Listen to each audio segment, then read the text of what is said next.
When you hear the word Tantra, what's the very first thing that pops into your head? For a lot of us, it immediately conjures up these eerie images of dark magic, skulls, graveyards, or some sort of bizarre, superstitious ritual meant to cause harm. But what if I told you that couldn't be further from the truth? Welcome to this explainer. Today, we're going to completely shatter those dark misconceptions and unveil Tantra's true identity. It's actually an ancient, highly advanced science of physical healing and spiritual liberation. Okay, let's dive into this journey of discovery. We're not just going to run through a list today. We're going to fundamentally separate myth from reality, trace the actual historical roots, decode the notoriously misunderstood Panchamakara mystery, explore how it facilitates physical healing, and finally, look at authentic centers of practice, along with a very strict warning you'll definitely want to stick around for. So let's kick things off with our first massive paradigm shift. Tantra, myth versus reality. We need to immediately dismantle these spooky stereotypes because honestly, they were fabricated over the centuries by selfish individuals who were just looking to exploit people's fears. To really understand what Tantra actually is, we have to look at the Sanskrit grammar. It's built from two roots. First, you have Tanu, which literally means expansion, and second, Triade, meaning liberation or protection. According to the ancient text, the Kamaka Agama, Tantra literally translates to a science or a method that expands human consciousness and intellect. It protects us and liberates us from the bonds of ignorance and sorrow. So it's an expansion of the mind, not some dark art. Now, a really great way to grasp this is by comparing it directly to the Vedas. Think of the Vedas as Nigam. They are the high philosophy, right? The brilliant overarching theory of the universe, God, and the soul. Tantra, on the other hand, is Agam. It is entirely practical. You can think of Tantra as the technology. It basically says, hey, don't just theorize about the universe. Use your physical, flesh and bone human body as a microcosm to directly experience the divine. It's an applied science. Moving on to origin and historical evidence. Let's trace exactly where these profound technological methods actually came from. We'll look at both the spiritual and archaeological roots of this ancient practice. Spiritually speaking, ancient texts actually state that Tantra has no human author. It originated as a deep, intimate dialogue of love and knowledge between Lord Shiva, who's known as Bhairav in this tradition, and his consort Parvati. In answering her questions, Shiva revealed the Vidyan Bhairav Tantra, and this is absolutely vital to understand. It contains 112 methods to awaken consciousness. There is literally no magic in it. It's just purely scientific techniques based on deep breathing, intense focus, and meditation. Now, what's really interesting is how archaeology directly backs this up. Over in the Indus Valley civilization, excavations revealed the famous Pashupatinath seal. It's a figure seated in a yogic posture, surrounded by animals. And this perfectly mirrors the tantric principle of Pati, or Shiva, and Pashu, the soul. As we move along the timeline, when Vedic culture expanded, many of these tantric formulas for healing and energy control were actually incorporated right into the Atharva Veda. In fact, some scholars even refer to Tantra as the fifth Veda. But if it's so pure, why is it so incredibly misunderstood? Well, let's uncover this as we look at the real mystery of Panchamakara. Prepare yourselves because we are about to address the single most controversial and misunderstood aspect of Tantric history. Historically, Tantra split into two main paths. The Dakshina Marg, or right-hand path, is a highly clean sattvic path. It involves chanting, sacred geometry like the Sri Yantra, and fasting. And get this, that makes up about 90% of actual Tantra. But then there is the Vam Marg, the left-hand or Kol path.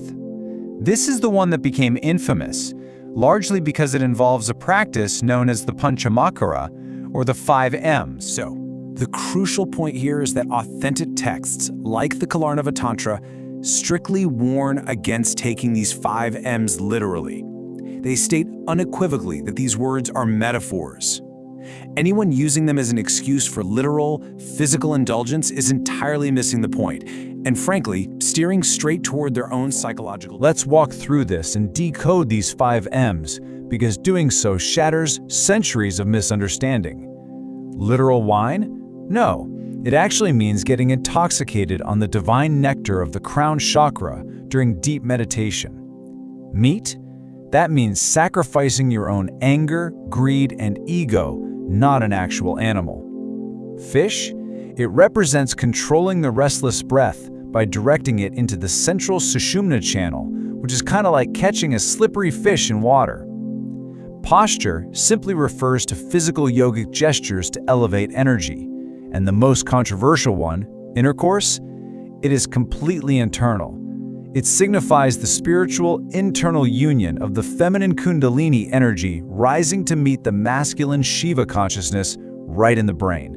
It's a beautiful concept, and it's been completely misunderstood. The tragic shift really happened during the Middle Ages.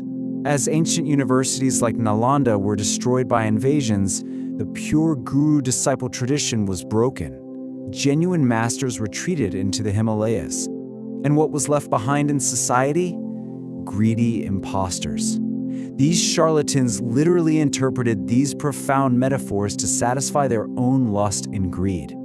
They were the ones sitting in graveyards, performing dark rituals to terrify and extort the common people. Let's move on and see how this builds into an incredible practical application today: physical healing through Tantra. We are essentially taking the mystical and grounding it firmly in modern medical science. Modern science now widely acknowledges that roughly 80% of our diseases are psychosomatic. That means they start in the mind and the emotions before they ever manifest in the physical body. Well, Tantra has known this for thousands of years.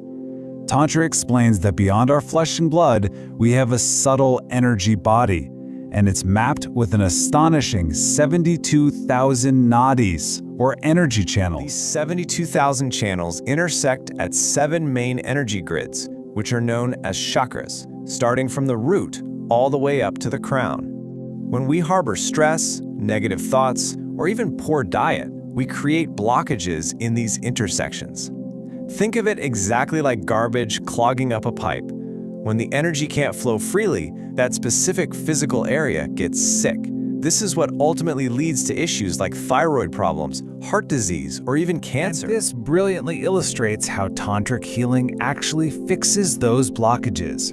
Step 1. Using specific seed mantras like Lam for the root or Om for the third eye creates targeted acoustic waves. Step 2. These sound vibrations physically stimulate your endocrine glands in the brain, like the pituitary and pineal glands, triggering the release of healing hormones like dopamine and serotonin. And Step 3. This clears out the energetic blockages, allowing life force to rush back in, which leads to actual cellular regeneration and self-healing. Another completely fascinating method is called Nyas. This is actually the ancient root of what we now popularly call Reiki or quantum healing. By feeling the universal energy in the fingertips and directing it through touch and pure intention, a practitioner can rapidly heal diseased cells in a very specific part of the body. And you know, the everyday benefits go far beyond just physical health or worrying about the afterlife. Tantra is about thriving right now. It provides intense mental concentration, giving you the absolute willpower to achieve your goals. It awakens magnetic speech, giving you an aura that just commands attention. It cures depression by removing the fear of failure and death. And through practices like Lakshmi Tantra, it even embraces material prosperity. It teaches that you don't need to renounce the world to find peace. You can live abundantly. Which brings us to our final and incredibly important section: authentic centers and a strict warning. Because if you want to explore this, you absolutely have to know where to look and, more importantly, what to avoid. Absolutely cannot learn this from some fraud on the street. You have to go where the tradition is unbroken. Nepal, for instance, is considered the living, breathing soul of Tantra. Places like the Pashupanath Temple and the nearby Guyashwari Shaktipith are profound centers of authentic Shakta practice.